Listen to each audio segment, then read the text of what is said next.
हर हर महादेव।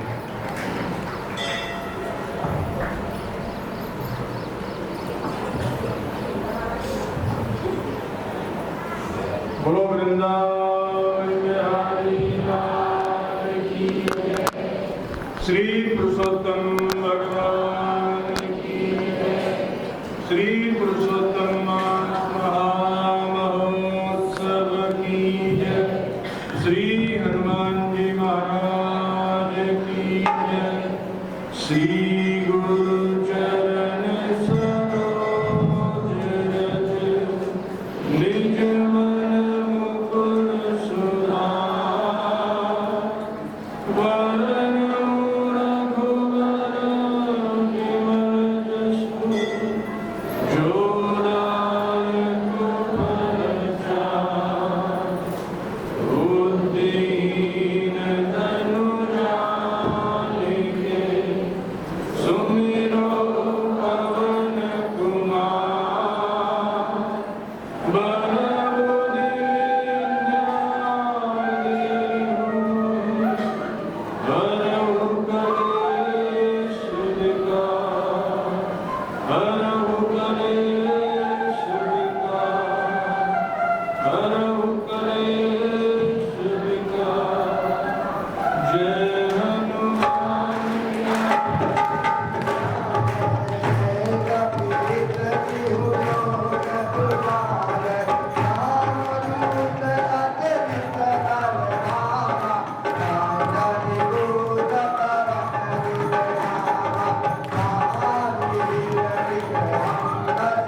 भगवान श्री पुरुषोत्तम की श्री मनकंपा से श्री उदासीन आश्रम के पवित्र प्रांगण में श्री पुरुषोत्तम मास महामहोत्सव के पावन उपलक्ष्य में आप आयोजित इस दिव्य सत्संग में आप सभी का हार्दिक अभिनंदन। पिछले 2 दिन से एकादशी महात्म चल रहा है। उससे पहले कथा कहाँ तक हुई?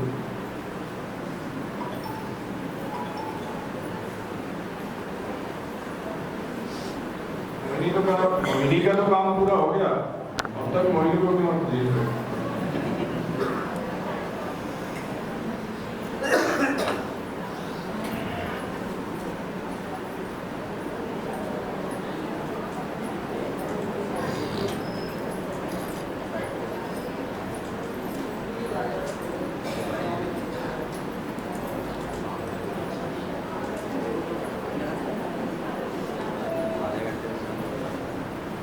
दृढ़ धर्मा की कथा चल रही थी। उससे पहले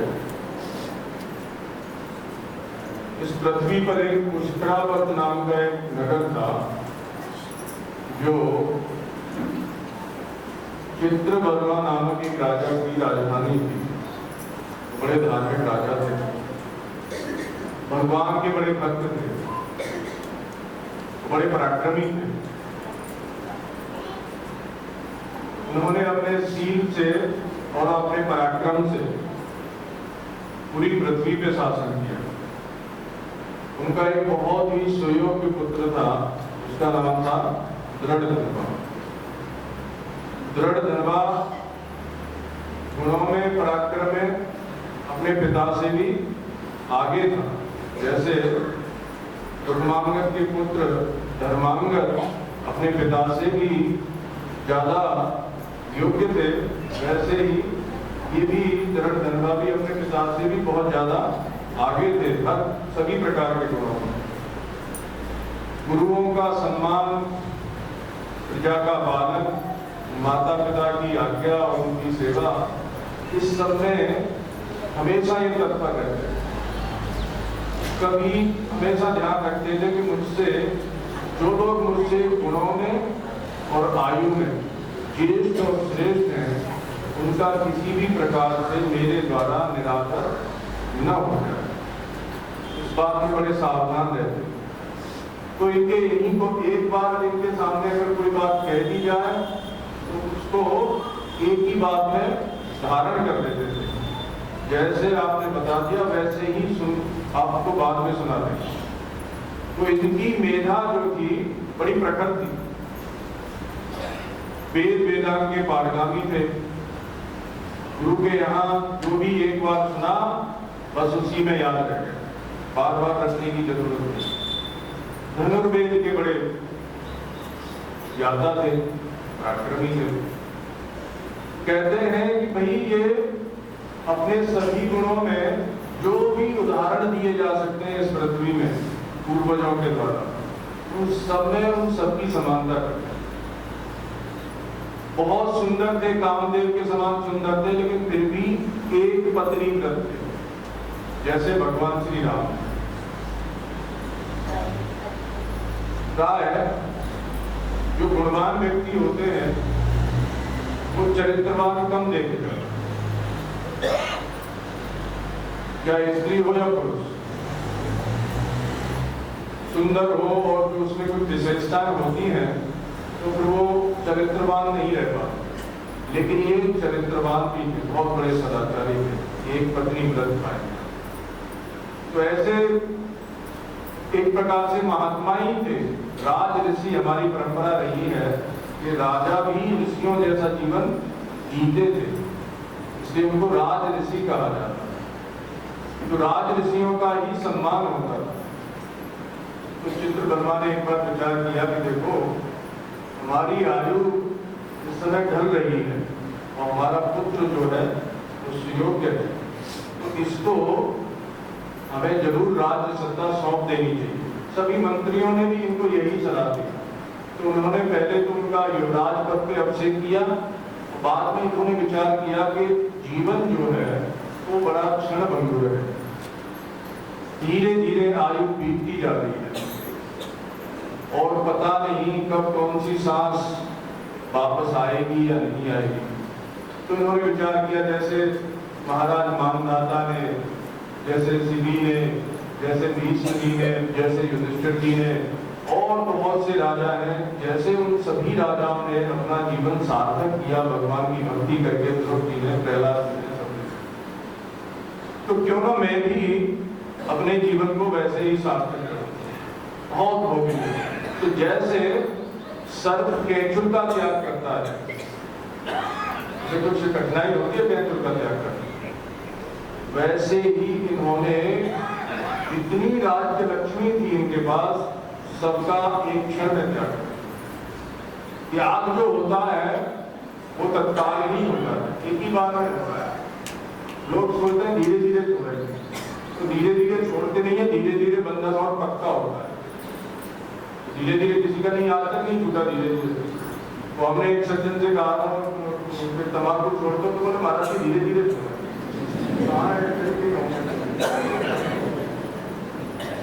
तो धीरे धीरे वो आज तक नहीं छोड़ पाए। तो धीरे धीरे कुछ नहीं छूटता, जब छूटता है तो एकाएक त्याग होता है। और त्याग भी ऐसा जैसा दो प्रकार का त्याग होता है, एक तो मलवत त्याग होता है और एक वमनवत त्याग होता है। मलवत त्याग वो होता है जिसे त्याग करके सुख होता है, व्यक्ति सुख त्याग में सुख का अनुभव करता है। यही बात गीता में भगवान ने कही है कि त्याग से ही शांति की प्राप्ति होती है, और कोई दूसरा उपाय शांति का नहीं है। जिसको लालसा है वो कभी शांति प्राप्त नहीं कर सकता, और जिसमें त्याग है वो कि घर में भी शांत है, वन में भी शांत है, उसके लिए घर ही वन के समान है। और वन में जाकर के भी अगर कोई लालची है तो वो घर से भी ज्यादा उसके लिए धिक्कार के योग्य है। हम एक बार 2013 की बात है, जब ये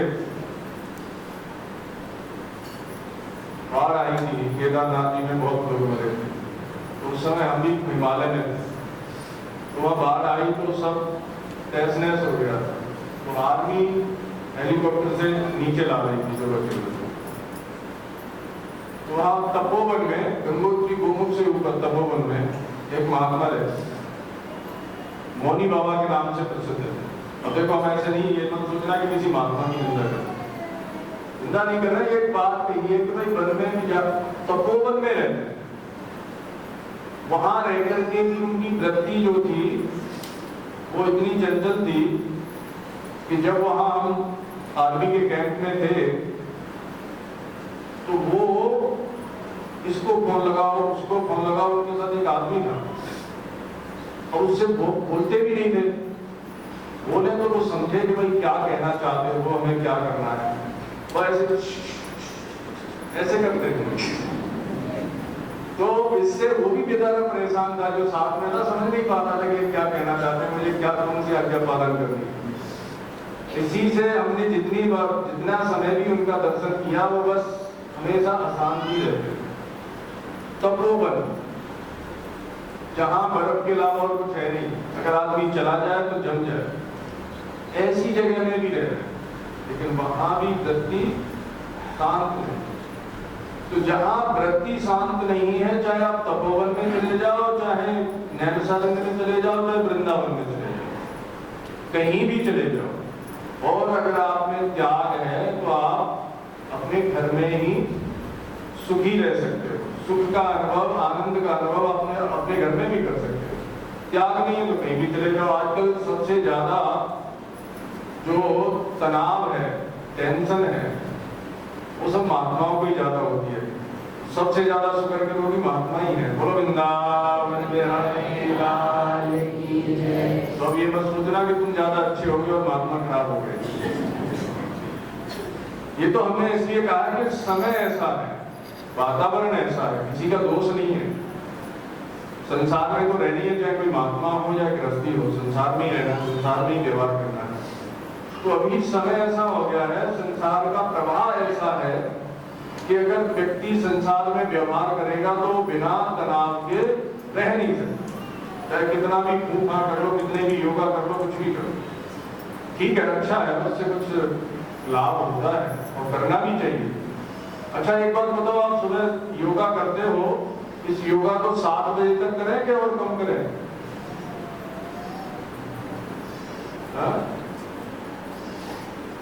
पौने 7 बजे तक? अच्छा उतने में पूरा है? अच्छा पर्याप्त है, उससे ज्यादा नहीं चाहिए? बोलो वृंदावन बिहारी लाल की जय। तो कहने का तात्पर्य यह है कि 2 प्रकार के त्याग हैं। एक मलबत त्याग होता है, जिसे त्याग, जैसे व्यक्ति को मल त्याग के बाद सुख होता है ना, पेट साफ हो जाए तो सुख होता है, वैसे ही जब व्यक्ति संसार का त्याग करता है तो उसे सुख होना चाहिए। और जो त्यागने के बाद भी ये सोच, अरे हम ऐसे थे, हमने ये कर, ये थे, वो थे, हमने ये सब छोड़ दिया, तो समझो उसने कुछ नहीं किया। वो सबकी महिमा तो उसकी वृत्ति में बैठी हुई है। अगर उसे मल, जैसे हम मल त्यागते हैं तो उसकी चर्चा करते हैं कि हमने मल त्याग किया, किसी से कुछ कहते हैं? कुछ नहीं कहता। वो एक सामान्य प्रक्रिया थी, गंदी चीज थी, त्याग दिया, उसकी शरीर में आवश्यकता थी नहीं। तो जैसे संसार की इन सब चीजों की जब व्यक्ति सोचता है कि मुझे इन सब की कोई आवश्यकता नहीं है, तो उसके त्याग की चर्चा क्या करें? अगर कोई चर्चा करता है तो समझो उसने वो त्याग नहीं किया, वो दंभ है, पाखंड है। त्यागने के बाद फिर चर्चा नहीं होती। तो जिसे त्यागने के बाद सुख का अनुभव हो और उसकी चर्चा न की जाए, उसको मलबत त्याग है। और एक होता है, इससे भी ज्यादा श्रेष्ठ होता है, वो होता है वमनवत त्याग। जैसे वमन यानी उल्टी, उल्टी करते हैं तो उल्टी करके उसकी तरफ देखने की इच्छा नहीं है। देखो तो देखने से फिर उल्टी आती। बगल में कोई व्यक्ति बैठा हो, वो भी देख ले तो उसका भी जी निकला जाता है। तो एक ऐसा त्याग होता है, इतना तीव्र त्याग होता है कि उस ऐसे महात्मा का दर्शन करके लोगों के मन में भी आ जाता है कि हमको भी त्याग करना। तो वो वमनवत त्याग इससे भी ज्यादा श्रेष्ठ। तो इन्होंने ऐसे त्याग किया जैसे सर्प कैचुल का त्याग कर देता है, यानी मल का त्याग जैसे व्यक्ति करता है, उससे सुख का अनुभव करता है। जैसे सर्प कैचुल का त्याग करके सुखी होता है, वैसे ही इन्होंने राज्य लक्ष्मी का त्याग किया। और कहाँ गए? नेपाल में वो जगह है पुलह आश्रम। महर्षि पुलह जी ब्रह्मा जी के पुत्र हैं, उनका आश्रम है गंडकी नदी के किनारे, जहाँ भरत महाराज ने तपस्या की पूर्व काल में। वहीं ये गए, जिनको जड़ भरत के नाम से जानते हैं और जिनके नाम पे ही उस देश का नाम भारतवर्ष पड़ा। वो इस संपूर्ण पृथ्वी के चक्रवर्ती सम्राट। तो वो भी अपनी राज्य लक्ष्मी का त्याग करके पुलह आश्रम में ही गए थे। तो ये भी पुलह आश्रम में गए, त्रिकाल गंडकी में स्नान करते और भगवान श्री शालिग्राम जी का अर्चन करते। तो शालिग्राम जी की महिमा का एक शायद हमने सुनाया होगा आपको। भगवान शालिग्राम की जहाँ पूजा होती है वहाँ किसी भी प्रकार की प्रेत बाधा नहीं होती। ये ज्यादातर माताओं को ये समस्या रहती है, वो कुछ भी थोड़ा वक्त इधर उधर हो जाए तो उन्हें लगता है कि किसी ने कुछ करवा दिया। तो अगर ये समस्या, ये शंकाएं तुम्हारे मन में पलती हैं, अब ये कोई जरूरी थोड़ी है कि कुछ करवा दिया है। अरे भाई, जो आपके कर्म हैं उनका फल तो सामने आएगा, वो भोगना ही पड़ेगा। लेकिन जब हमें कुछ दुख आता है तो हम उसका दोषारोपण दूसरों पे करते हैं। अरे हमारी उससे नहीं बनती, देखो वो जब भी देखता है हमें भिनभिनाता रहता है, उसी ने कुछ किया। अब पता नहीं बेचारा ने किया है नहीं किया, लेकिन आपने मन में दोषी मान लिया कि उसने किया है, अब रात दिन मन ही मन उसको खोजते रहते हो। तो अच्छा है घर में शालिग्राम जी विराजमान करो और उनकी सेवा पूजा करो बढ़िया से। तो किसी भी प्रकार की आसुरी शक्तियों का प्रवेश वहां नहीं होता जहां शालिग्राम जी की पूजा विधि विधान से हो। और अगर तुमने ला करके ऐसे ही उन्हें रख लिया, पूजा नहीं की, तो फिर उसका दुष्परिणाम भी भोगना पड़ता है। क्योंकि शालिग्राम जी साक्षात भगवान है, उनकी प्रतिष्ठा नहीं की जाती, वो स्वयं भू है, स्वयं से प्रतिष्ठित। तो शालिग्राम जी की पूजा की इतनी महिमा है, कहते हैं कि शालिग्राम जी को गंगा जल में स्नान करके जो व्यक्ति पुरुषोत्तम मास में शालिग्राम जी का चरणों तक लेता है वो साक्षात अमृत का पान करता है और फिर जन्म मृत्यु के चक्र में नहीं पड़ता। ये पुरुषोत्तम मास की कथा में है। शालिग्राम जी की पूजा और शालिग्राम जी का चरणामृत एक बार भी अगर कोई ले ले तो फिर उसे जन्म मृत्यु के चक्र में लौट करके नहीं आना पड़ता। ये कथा हमने सुनाई थी, वो कोका कोला शब्द निकल रहा था उनका, तो उनको शालिग्राम जी का चरणामृत देने से उनको भगवत स्मृति हो गई। तो ये साक्षात प्रमाण है। एक हमने प्रेत का भी आपको सुनाया होगा, एक प्रेत था उसको सुनाया था, याद है? दोबारा सुना है? तो कहने का तात्पर्य है कि शालिग्राम जी की सेवा करने से सभी प्रकार से मंगल होता है, तो जरूर घर में शालिग्राम जी की सेवा करनी चाहिए जिन्हें अपने कल्याण की कामना है उन लोगों। लेकिन जहाँ शालिग्राम जी होते हैं, जहाँ उनकी सेवा पूजा होती है, वहाँ किसी भी प्रकार का अनाचार संभव नहीं है। तो शालिग्राम जी जहाँ हो वहाँ उनके पास में तुलसी जी हमेशा विराजमान रहे। तुलसी जी भगवान की प्रिया है और शालिग्राम जी बहुत प्रेम करते हैं तुलसी जी से। एक जलंधर नाम के दैत्य थे, वो इतने पराक्रमी थे कि उन्होंने तीनों लोगों को जीत लिया था, और जीतने के बाद देवता उनसे बहुत घबराए रहते, त्रस्त रहते। देवता भगवान की शरण में गए, भगवान ने कहा जाओ शंकर जी के पास जाओ, शंकर जी उनसे युद्ध करेंगे। और शंकर जी उनसे युद्ध करने लगे। तो जब उनकी पत्नी का नाम था वृंदा, वो बड़ी पतिव्रता थी, बहुत बड़ी पतिव्रता थी। तो जब जालंधर को भगवान शंकर ने ललकारा युद्ध के लिए, तो जब वो जाने लगा तो वृंदा ने मना किया कि नाथ मत जाओ, बोल के नहीं, मुझे युद्ध के लिए ललकारा, भले ही ये शंकर है वो भी मैं जाऊंगा। तो उसने अपने पातिव्रत के संकल्प को देकर के उन्हें भेजा, और वो खुद अपने पति का नाम जपती बैठा, मैं भी प्रयास कर रहा। भगवान ने कहा कोई बात नहीं, करते हैं, तुम्हारी भी समस्या का समाधान करते हैं। तो जब जालंधर शंकर जी से युद्ध कर रहा था युद्ध भूमि में, उसी समय भगवान स्वयं जालंधर का रूप बना करके वृंदा के सामने प्रकट हो गए। बोलो वृंदावन बिहारी। जब भगवान प्रकट हो गए तो थोड़े ऐसा ही रूप बना रखा था जैसे साथ अभी अभी युद्ध भूमि से आए। कहीं थोड़े बहुत कुछ भाव भी थे और धूल भी सब लगी हुई थी केसों पे, वस्त्र भी अस्त व्यस्त थे। तो ऐसा लगा कि ये घायल होकर के युद्ध भूमि से आए। तो वृंदा ने उसी समय उनको पलंग पे बिठा करके उनका उपचार किया जहाँ उनके घाव थे, और इनका स्नान आदि करा करके उनकी सेवा कर रहे। तो जैसे ही उनका अंग संग हुआ, उसी समय वृंदा को ये पता तो चल गया कि ये जालंधर नहीं है। लेकिन जैसे ही अंग संग हुआ तो उसका पातिव्रत खंडित हुआ, और उसी समय भगवान शंकर ने जालंधर का वध कर दिया। अब वृंदा को जैसे ही पता चला तो वो एक झटके में उठ करके खड़ी हो गई, बोलेगी अरे दुष्ट तू कौन है, तूने मेरे पातिव्रत का खंडन किया है, तू है कौन?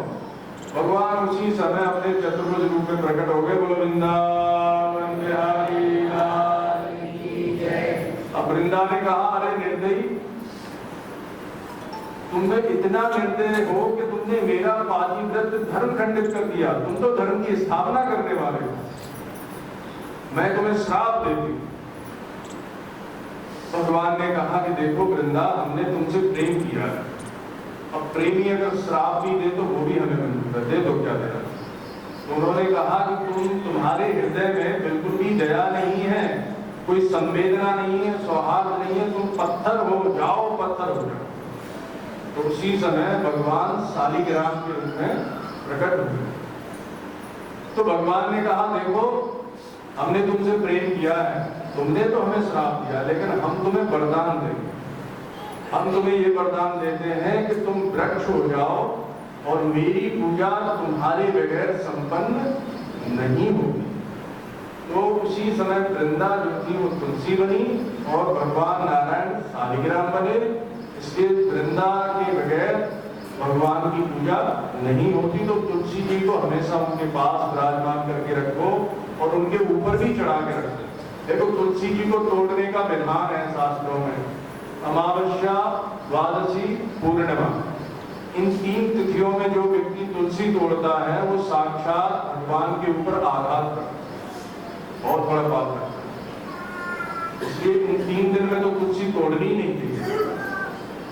रविवार को भी लोग मानते हैं नहीं तोड़नी चाहिए, मंगलवार को भी और शुक्रवार को भी नहीं तोड़नी चाहिए, ऐसा भी, लेकिन 3 दिन तो नहीं तोड़नी चाहिए, अमावस्या, पूर्णिमा और द्वादशी। एकादशी को तोड़ सकते हैं, द्वादशी को नहीं तोड़ सकते। अगर वो द्वादशी संयुक्त एकादशी है तो भी नहीं तोड़ सकते। तो पहले तोड़ करके रख लें और बाद में उसका जो तोड़ी हुई है उसका उपयोग करें। थोड़ा सा किसी बर्तन में पानी डालकर उसमें तुलसी के दलों को तोड़कर रखेंगे तो वैसे ही वो ताजा बने रहते हैं और उनको दूसरे दिन भी इस्तेमाल कर सकते हैं। लेकिन शालिग्राम जी की पूजा के लिए आप कभी भी तुलसी तोड़ सकते हो, किसी भी तिथि में इसको तोड़ सकते हो और किसी भी काल में तोड़ सकते हो। तुलस्य व्रत जन्मासी सदा तुम केशव प्रिय, केशवार्पण चिनोमि त्वाम भवदावर सोबरे। ये मंत्र है तुलसी जी के चयन करने। ऐसे ही जाकर के वो घास की तरह तोड़ने लगना चाहिए। यहाँ जो तुलसी रखी थी वो माइया आकर के सब तुलसी जी बेचारी घायल कर दें, ऐसे मत किया करो। तुलसी तोड़ने का विधान है। तुलसी चयन करते समय पहले प्रणाम करना चाहिए और प्रणाम करने के बाद संस्कृत नहीं बोल सकते हो तो ऐसे ही हाथ जोड़ करके प्रार्थना करनी चाहिए कि हे भगवती तुलसी, आप भगवान श्री कृष्ण की प्रिया हो, मैं भगवान श्री कृष्ण की सेवा के लिए ही आपका चयन कर रही हूँ, तो आप प्रसन्न होकर के मुझको आशीर्वाद दीजिए, वर प्रदान कीजिए। तो ऐसा तुलसी जी से प्रार्थना करनी चाहिए। कोई पौधा नहीं है, देवी है। ये तो हमारी संस्कृति है। हमारे यहाँ नदियां नहीं है, माताएं हैं। तो वैसे ये पौधा नहीं है, ये तुलसी महारानी है, देवी है, माता है। तो इस प्रकार से पुनः आश्रम में जब चित्रब्रह्मा चले गए, जहाँ गंडकी में शालिग्राम जी प्रकट होते हैं, वहां इन्होंने त्रिकाल स्नान और त्रिकाल संध्या करते थे और भगवान की पूजा करते थे शालिग्राम जी की। तो शालिग्राम जी की पूजा के महात्म से वे भगवान के धाम गए। कैसे गए? अपने बाएं पैर को काल के सिर पे रख करके भगवान के धाम। तो ऐसे भगवान की भक्ति की ये महिमा है, ये विशेष बात है। ये सब भक्ति में ही ऐसा है, ये विशेषता।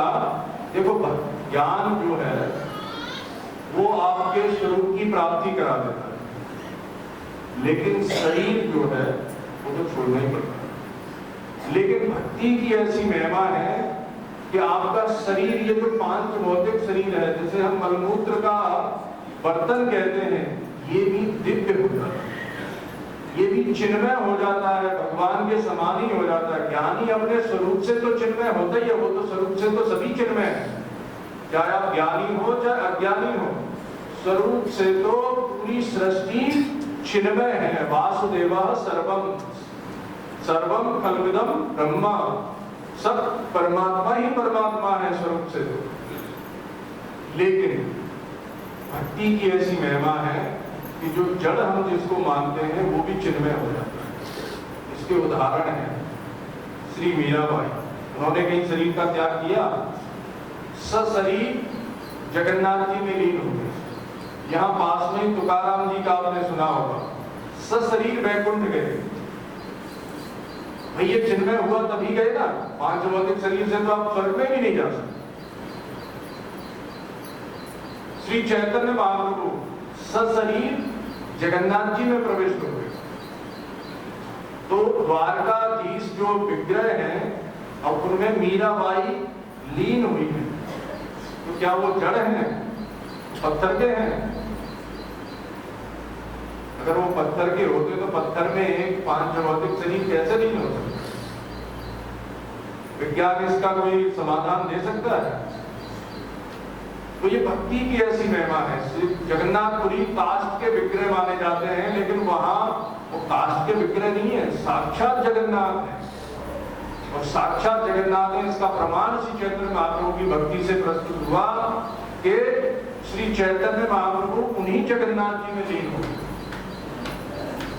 श्री हरिवंश महाप्रभु वृंदावन में, वृंदावन यमुना के उस पार एक जगह है राधा रानी, वहां वो रोज श्री राधा रानी की सेवा करने जाते थे सखी भाव से। देखो वृंदावन कहते हैं ना, ये वृंदावन की लीला मत जानो गुण को चीला, या मेरे ऋषि मुनि के सवार जपे जा राधे राधे, जपे जा राधे राधे, भजे जा राधे राधे, जपे जा राधे राधे, जपे जा राधे राधे, राधे सबे जन को सार, जपे जा राधे राधे।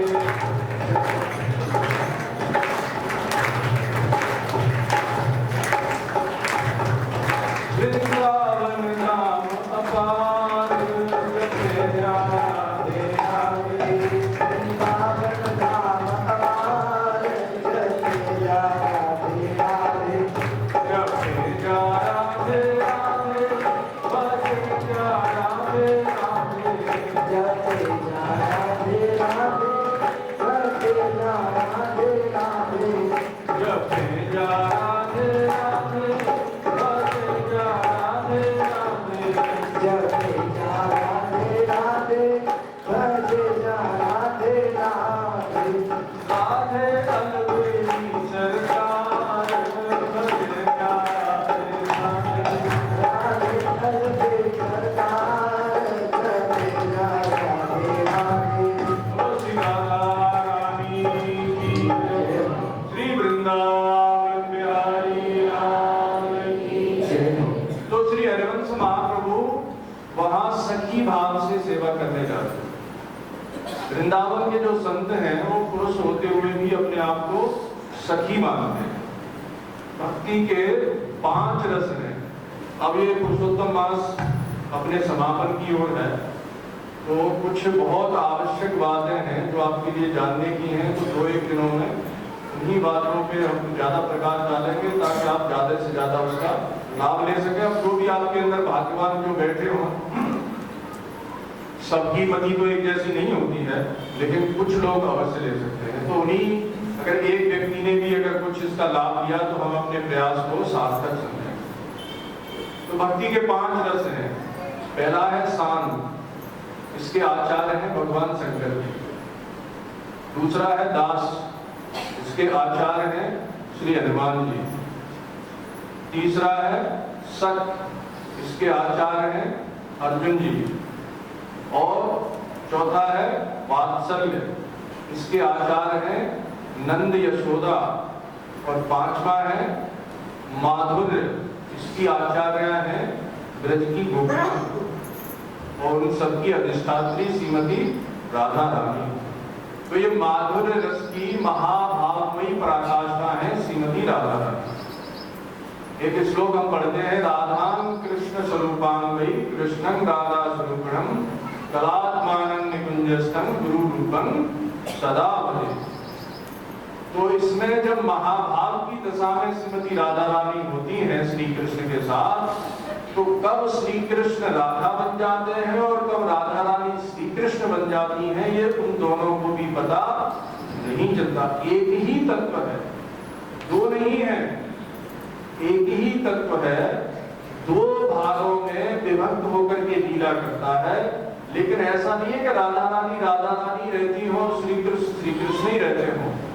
लीला में दोनों एक दूसरे का रूप स्वयं से, जब श्री कृष्ण राधा रानी को अनुराग पूर्वक देखते हैं तो उसी समय उनका देह जो है वो स्वयं से ही राधा में हो जाता है और वो राधा रानी के रूप में देखते हैं। जब श्री राधा रानी श्री कृष्ण को अति अनुराग से देखती हैं तो वो अपना तप्त कांचन जो गौर विग्रह है उसको छोड़ करके उनका विग्रह कैसा हो जाता है, नीलमणि के समान। और जो नीलमणि है वो जब राधा रानी को अति अनुराग से देखते हैं तो उनका नीलमणि का जो विग्रह है वो हो जाता है तप्त कांचन। तो ये ऐसी प्रेम की महिमा है, इसको कहते हैं प्रेम। संसार में लोग जो आकर्षण है देह का, उसको प्रेम माने बैठे। ये तो प्रेम के नाम पे कलंक है, इस प्रेम नहीं कहते इसको। प्रेम जो होता है वो गुण रहित होता है। उसमें देखो, आप किसी से प्रेम करो, भाई क्यों करते हो, बोले कि आपके ऐसे ऐसे गुण हैं। तो आप उस व्यक्ति से प्रेम नहीं करते, आप उसके गुणों से प्रेम करते। अब वो गुण उसमें नहीं रहेंगे तो आपका प्रेम रहेगा। अब कोई कहे कि भाई हमसे क्यों प्रेम, बोले आप बहुत सुंदर हो इसलिए प्रेम करते हैं, तो सुंदरता तो हमेशा नहीं रहेगी। कोई कहे आप बड़े सूरवीर हो इसलिए प्रेम करते हैं, तो सूरवीरता भी तो हमेशा नहीं रहेगी। बड़े बड़े सूरवीर बुढ़ापे में परवश हो जाते, जो जवानी में दहाड़ते ही पूरे मोहल्ले को शांत कर देते थे, बुढ़ापे में उनके नाती पोते उनको इतना धिक्कारते हैं कि बस पूछो मत, बोलो वृंदावन बिहारी लाल, और उनको विवश होकर के सुनना पड़ता है। तो ये बुढ़ापा जो है ऐसा है कि सारे पराक्रम को धूल में मिला देता है। तो अगर कोई कहे कि भाई हम तो आपकी सूरवीरता से मोहित होकर के आपसे प्रेम करते हैं, तो सूरवीरता हमेशा नहीं रहेगी, तो आपका प्रेम भी नहीं रहेगा। लेकिन प्रेम कैसा है, शाश्वत है, वो हमेशा रहता है। तो प्रेम जो होता है वो होता केवल भगवान से ही है, और किसी से हो ही नहीं सकता। अगर आप किसी भी व्यक्ति से संसार में प्रेम करोगे तो एक न एक दिन तो वो व्यक्ति जाएगा इस संसार से, और जैसे ही जाएगा तो आपका प्रेम धराशायी हो जाएगा। तो प्रेम जो होता है वो किससे होता है, जो सदैव विद्यमान है, जो शाश्वत है। अच्छा, आपने प्रेम किया तो वो कोई भी व्यक्ति है तो किसी एक देश में ही तो रहेगा भाई, हमेशा तो आपके साथ रह नहीं सकता। उसे अपने कहीं काम पे भी जाना पड़ेगा, घर परिवार चलाने के लिए उसे कुछ आजीविका भी चलानी पड़ेगी। प्रेम उससे भी नहीं हो सकता जो कभी आपका साथ दे और कभी ना दे। प्रेम उससे होता है जो सदैव आपके साथ, तो जो सदैव आपके साथ है और जो सर्वत्र आपके साथ है वही आपका अपना। बाकी जितने भी आपने अपने मान रखे हैं वो मान रखे हैं नहीं, माने हुए ना। संसार के जितने संबंध हैं वो माने हुए हैं कि आपके साथ प्रकट हुए थे, सब माने। अगर आपको मानना ही है, देखो मानने की 3 प्रकार की हमारे अंदर सामर्थ्य भगवान ने जन्मजात सबको दी है। वो क्या है, आप कुछ मान सकते हो, आप कुछ जान सकते हो, और आप कुछ कर सकते हो। करने की, जानने की और मानने की, ये 3 सामर्थ्य परमात्मा ने देकर के आपको भेजा है। और परमात्मा की प्राप्ति में ये 3 का ही उपयोग है, आपकी धन संपत्ति का कोई उपयोग नहीं है, आपके शरीर की भी कोई आवश्यकता नहीं है। जानने के लिए, मानने के लिए, करने के लिए शरीर की आवश्यकता हो सकती है, लेकिन जानने और मानने के लिए तो आपके अंतःकरण की आवश्यकता है। तो अगर मानना ही है तो फिर क्या मानना चाहिए,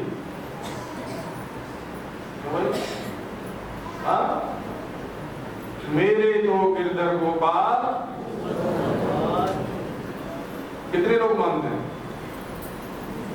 अच्छा, बोलो वृंदावन बिहारी लाल की जय। तो अगर मानना ही है तो भगवान को अपना मानो, जो कि वास्तव में आपके अपने। अगर जानना ही है, हमारी सबकी जिज्ञासा रहती है कि भाई देखें उसके घर में क्या चल रहा है, वो उससे क्या बात कर रहा है, उसका क्या हो रहा है। लोग पूछते रहते हैं, माइयां तो बहुत इकट्ठी होती है, जब पूछेंगे हाँ वो कैसा है, वो क्या कर रहा है, ये सब बातें होती है।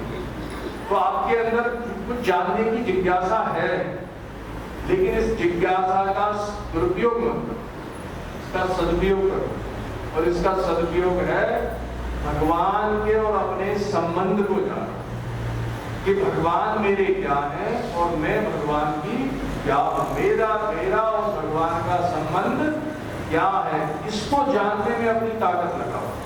आप अपनी शक्ति किसमें लगाओ, भगवान के साथ अपने संबंध को जानने करना है।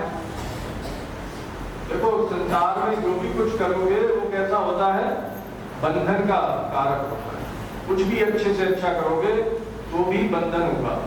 कहते हैं कि भाई पाप करो या पुण्य करो, दोनों ही बंधन है। पाप तो बंधन है ही, वो तो त्याज्य है, लेकिन पुण्य भी बंधन है। रस्सी चाहे सन से बनी हुई हो या लोहे की साकल हो या सोने की साकल हो, बंधन तो दोनों से ही होता है। चाहे व्यक्ति को लोहे की साकल से बांध दो या सोने की से बांध दो, बंधन का अनुभव तो दोनों में एक जैसा ही होता है। वो जा हो सकता नहीं कि जहां बंधा होगा वही रहेगा। वैसा तो नहीं है कि सोने की साकल से बांधने पर बंधन की कोई विशेष महिमा हो जाएगी। तो चाहे पुण्य का बंधन हो चाहे पाप का बंधन हो, संसार में लौटना तो पड़ेगा ही। जो संसार में लौट करके आता है तो कहा जाता है कि काजल की कोठरी में कितनों वो सयान हो जाए फिर भी दाग लगे बगैर तो रहेगा नहीं। तो जैसे ही संसार में जन्म होगा तो कुछ ना कुछ तो ऐसा कर्म बन जाएगा जिससे आपको और बहुत से जन्म लेने पड़ जाएंगे।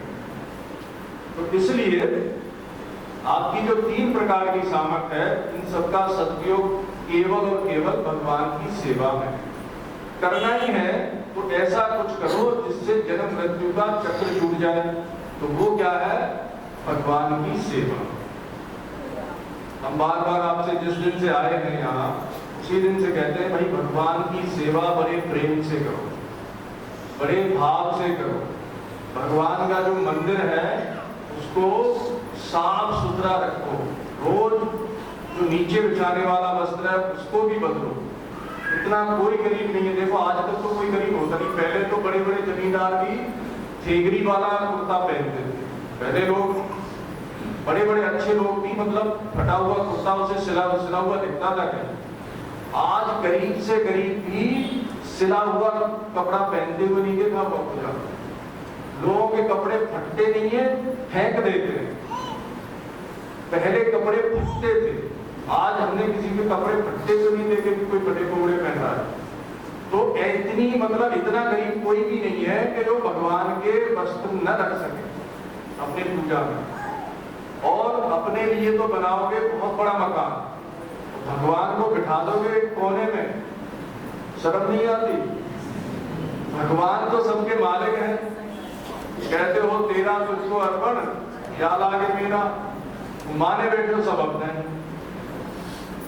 ऊपर से कहते हो भगवान को भी लोग ठगते हैं। संसार में लोगों को ठगे ये तो बड़े कोई आश्चर्य की बात नहीं है। जो परमात्मा सर्वंतर्यामी है, आप भी जो नहीं जानते वो सर्वज्ञ है, वो सब कुछ जानने वाला है, उसके साथ भी लोग छल करते हैं। कहेंगे तेरा तुझको अर्पण और मानेंगे सब कुछ मेरा। मान बैठे हैं सब मेरा ही है, लेकिन भगवान के सामने जाकर के झूठ बोलेंगे, हे प्रभु तेरा तुझको अर्पण क्या लागे मेरा। अब जब तेरा तुझको अर्पण, तो हमने कहा विदेश से कि भाई भगवान का मंदिर अच्छा बनवा दे ढंग से, छोटा सा मंदिर बना रखा है। तो बोलता महाराज जी अभी पैसा नहीं है, जब अभी लड़के की शादी करनी है, बहुत काम है, बाद में करेंगे। बोलो वृंदावन बिहारी की जय। तो ये इतना बेशरम आदमी बताओ, भगवान का सब कुछ है, भगवान की सेवा करने में बाद में कह रहा है, और बोला कि घर के काम पहले करते हैं। तो अगर तुम भगवान को अपना मानते तो बेटे की शादी से पहले भगवान का मंदिर बनाते। तो भगवान को तो अपना मानते ही नहीं, संसार को अपना मानते हैं। झूठे के लिए भगवान के सामने बैठते हैं, वो भी इसलिए कि हमारा जो संसार है वो सुखी बना है। किसी ने कहा कि भाई देखो आप हमारी सेवा करते हो, इस सेवा का तो हमें ऋण चुकाना पड़ेगा ना। तो बोले महाराज हम तो निस्वार्थ सेवा करते हैं। मैं देखो निस्वार्थ कोई नहीं है संसार में, सबका कुछ न कुछ स्वार्थ है। तो बोले कि बस यही स्वार्थ है कि सब ठीक ठाक चलता रहे, सब सुखी बने रहे। तो मैं है ना फिर बोलो वृंदावन बिहारी लाल की जय। तो एक कथा सुना देते हैं आपको। एक आचार्य थे, संभवतः बल्लभाचार्य महाप्रभु जी के जीवन की कथा है। ये सबको महात्माओं को भी याद करने वाली है।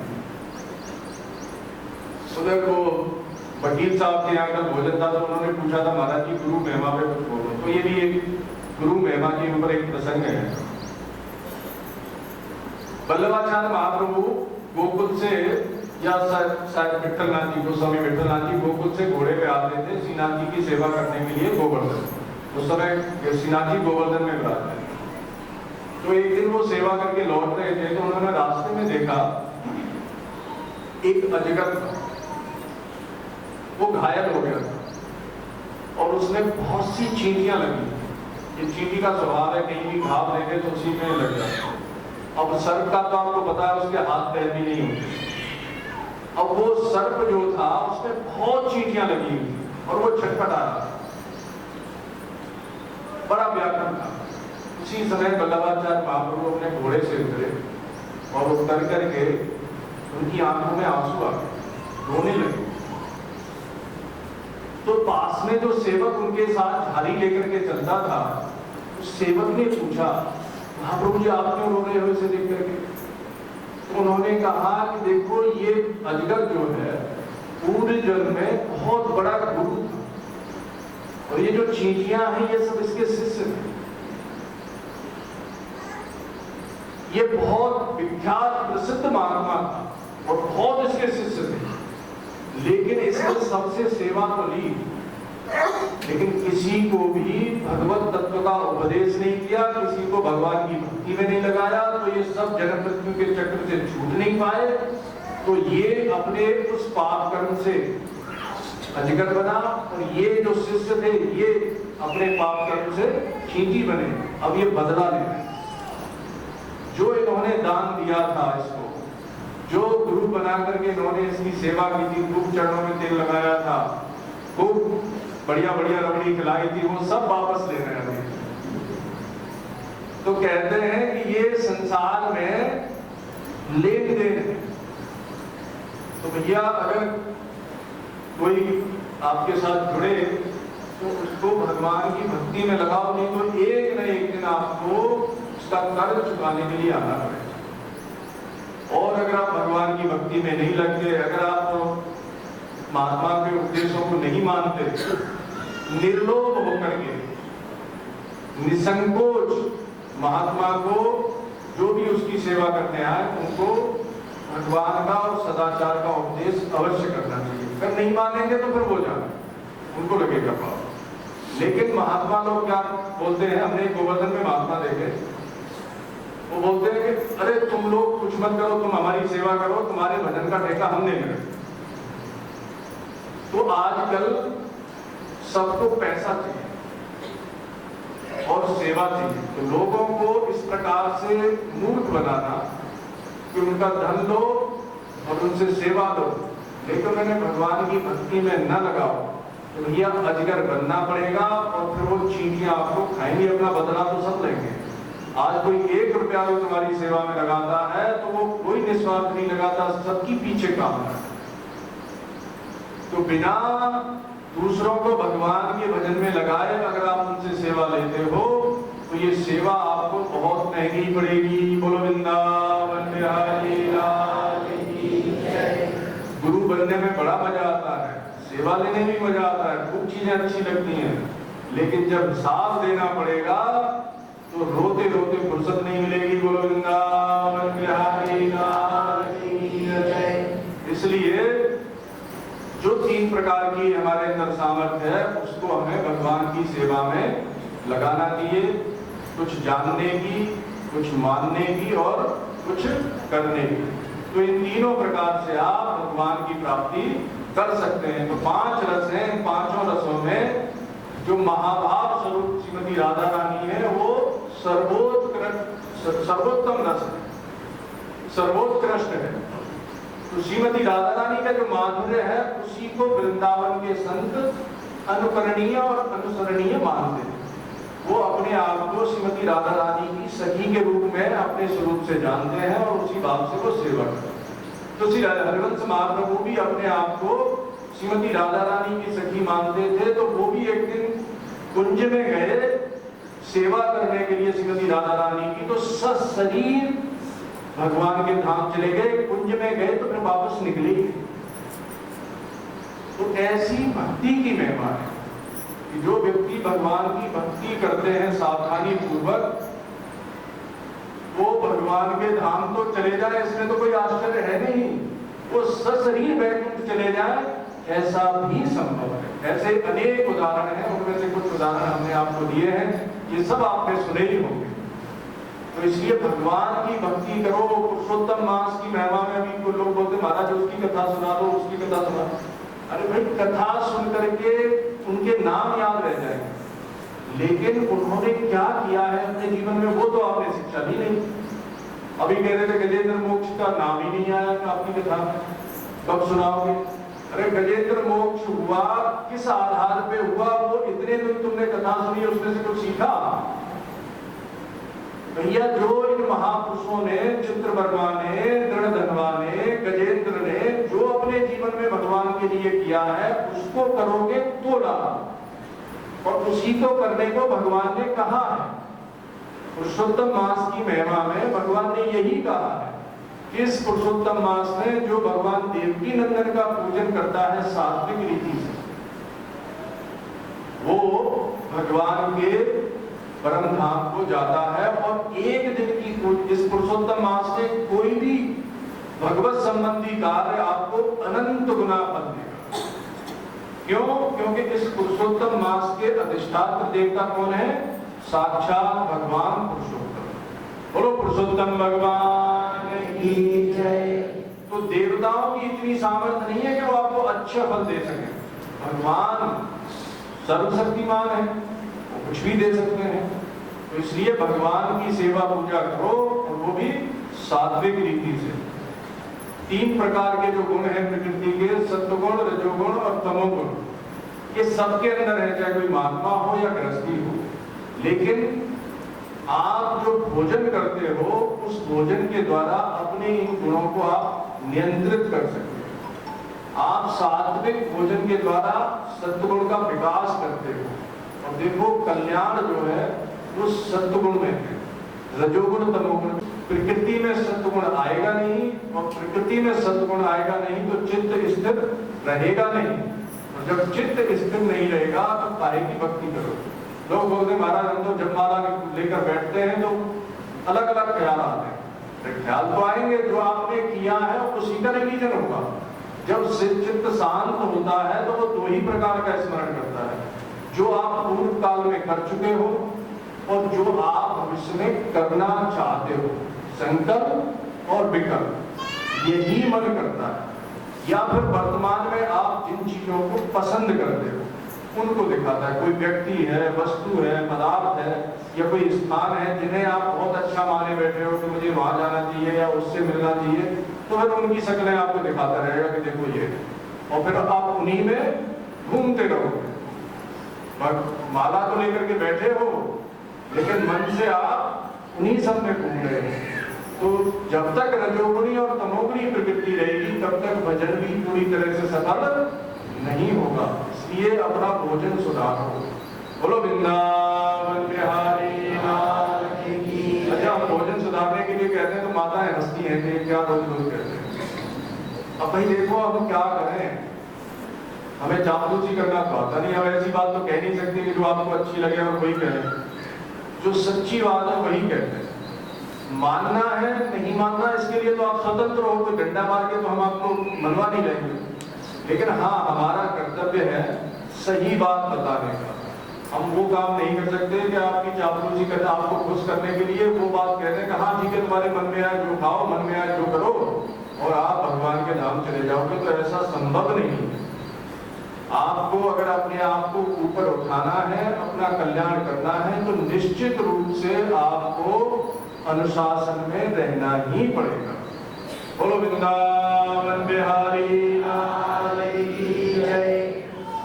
और थोड़ी सी कुछ घोषणाएं हैं। देखो, ये पितृ यज्ञ का आयोजन होगा 11 से 16 तारीख को। अब इसमें जिसने भी नाम लिखा दिए हैं, आज लास्ट दिन है। जो व्यक्ति पैसे जमा कर देगा उन्हीं का नाम फाइनल होगा और वही यज्ञ में बैठ सकेंगे, क्योंकि हमें व्यवस्था भी कुछ हिसाब से करनी है। बैठने को कुछ लोगों के मन में ये है कि हम बैठ सकते हैं या नहीं बैठ सकते। कोई भी व्यक्ति बैठ सकता है। आप अपने माता पिता दादा दादी उनके लिए तो कर ही सकते हैं, आप किसी अन्य व्यक्ति के लिए भी बैठ सकते हैं। बस आपको उसका नाम और गोत्र पता होना चाहिए। तो जो लोग बैठेंगे उनसे निवेदन है कि वो अपनी मातृकुल और पितृकुल की 3-3 पीढ़ियों के नाम और गोत्र लेकर के आए।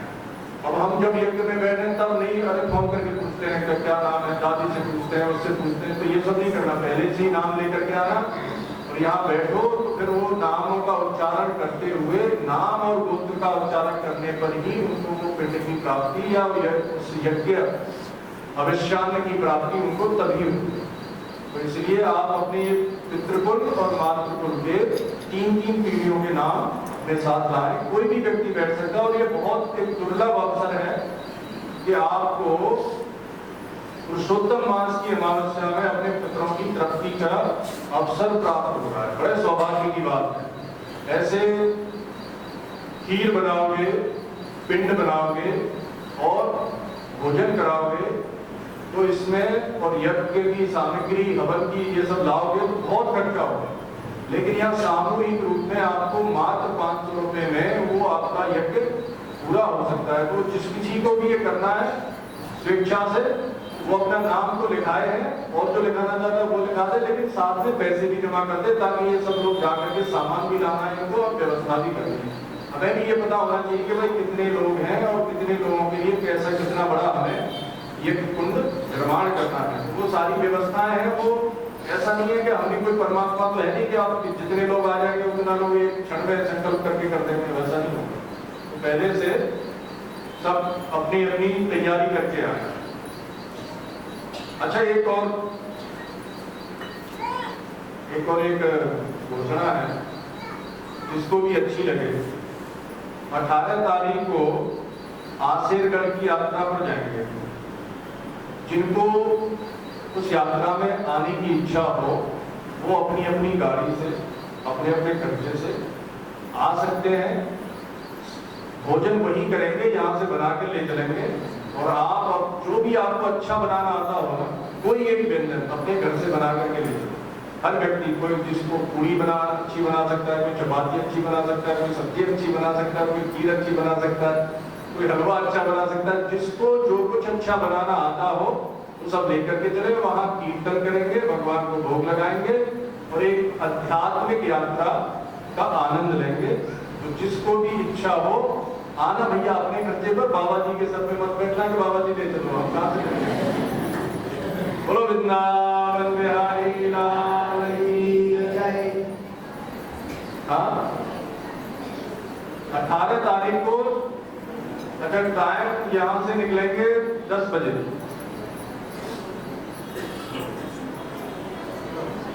हाँ अच्छा, तो 9 बजे का रख देते हैं, 9 के 10 बज जाएंगे, ठीक है। तो हाँ सुबह आ जाए और सुबह यहां से सब मिल करके चलेंगे। अच्छा ये भोला दादाजी हैं कोई और कांतीलाल काका जी, ये बहुत दिन से मंदिर में निस्वार्थ सेवा दे रहे हैं। इनका स्वागत करना है। कहाँ है भाई?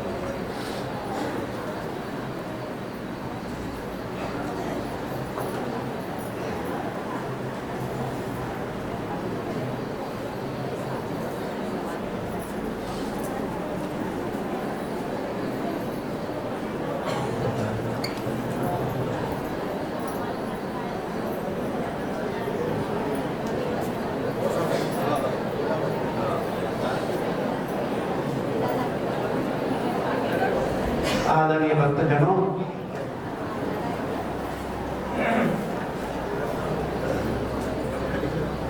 हम हमारे बहुत पुराने सेवा मंदिर के सतत उन्होंने 20-25 साल से हमारे मंदिर में सेवा दी है। भोलानाथ जी, इनकी उम्र 87 साल है। इनकी सेवा इन्होंने हमारे मंदिर की बहुत सेवा की। इन्होंने पूजा आरती अरदास नित्य रोज बिल्कुल दोनों टाइम समय पर, अंतिम समय भी इन्होंने अपने जो भी मृत्युशैया पर हमारे यहाँ से आरती निकलती है उनका भी आकर उन्होंने अरदास किए। हम उनके बहुत बहुत आभारी हैं। हम उनका आज उनका अभिवादन कर रहे हैं। साथ में कांतिलाल जी भी इनके साथ में थे। कांतिलाल जी ने भी इनको बहुत सुनी।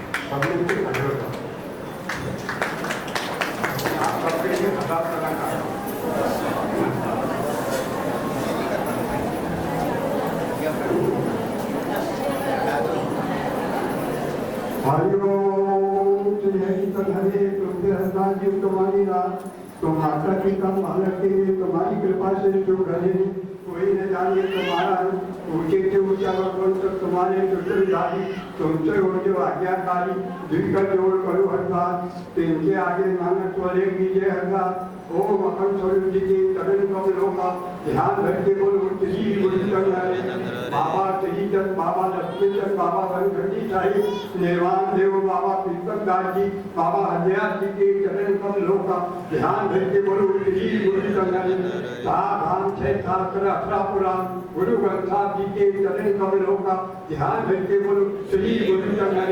बाकी 12-24 अवतार सभी देवी देवताओं माता हिमला जी माता अन्नपूर्णा जी भगवान राम श्री कृष्ण के चरण कमलों का ध्यान रखते बोलो श्री गुरु चंद्र।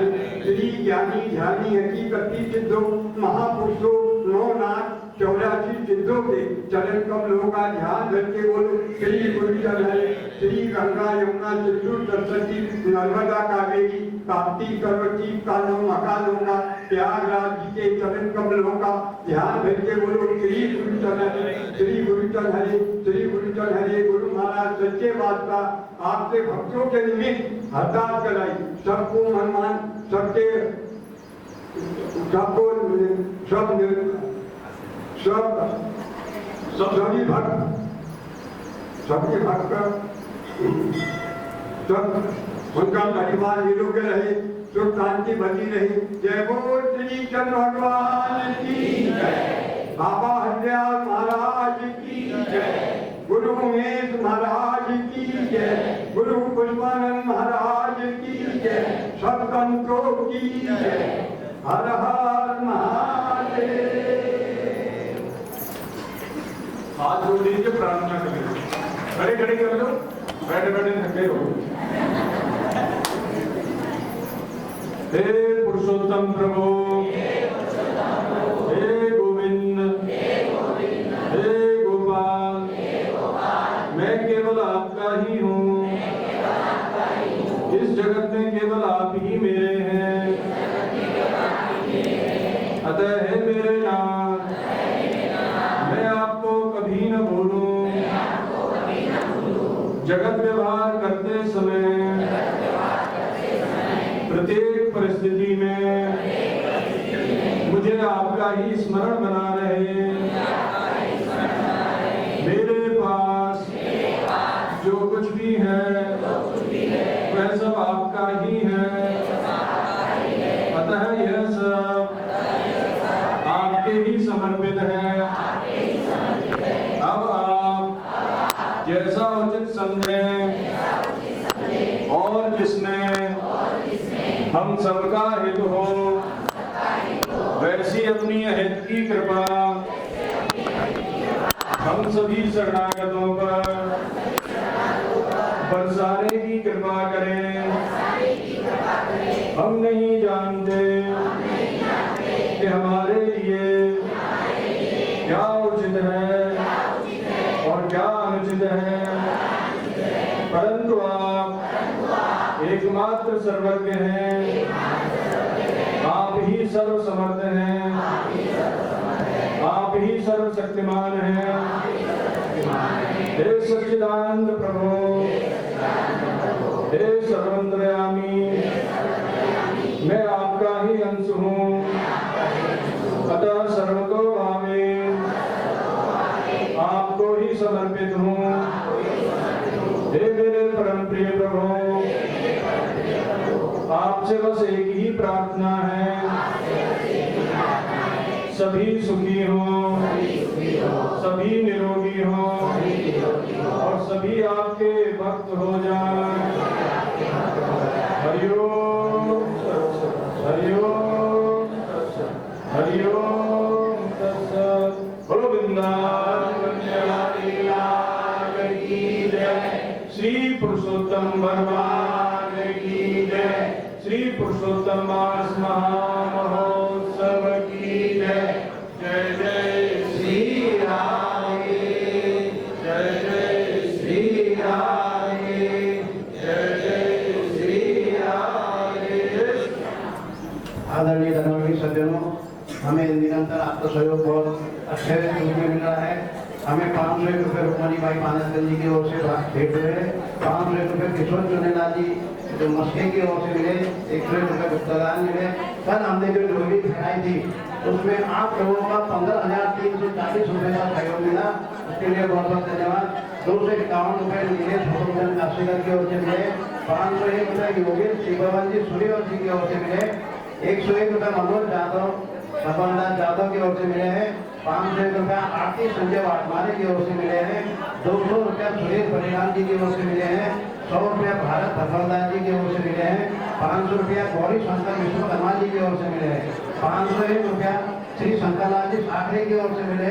भगवान इनकी मनोकामना पूर्ण पड़े, इनकी ऐसी जैसी इनकी भावना भगवान उनको ऐसी दे, यही मनोकामना हरिओम।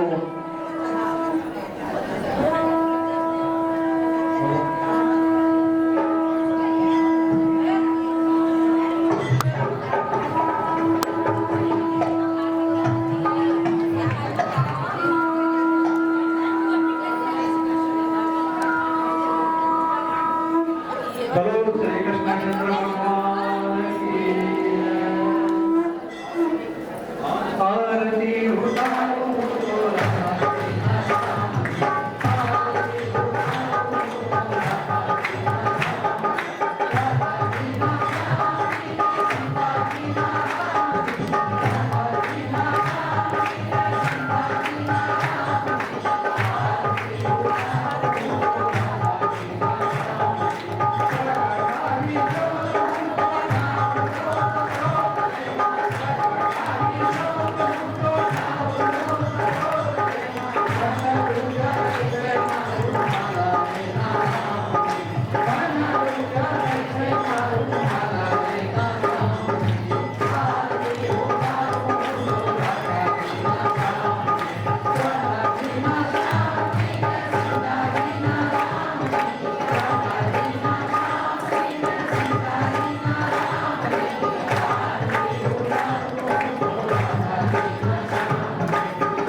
हेलो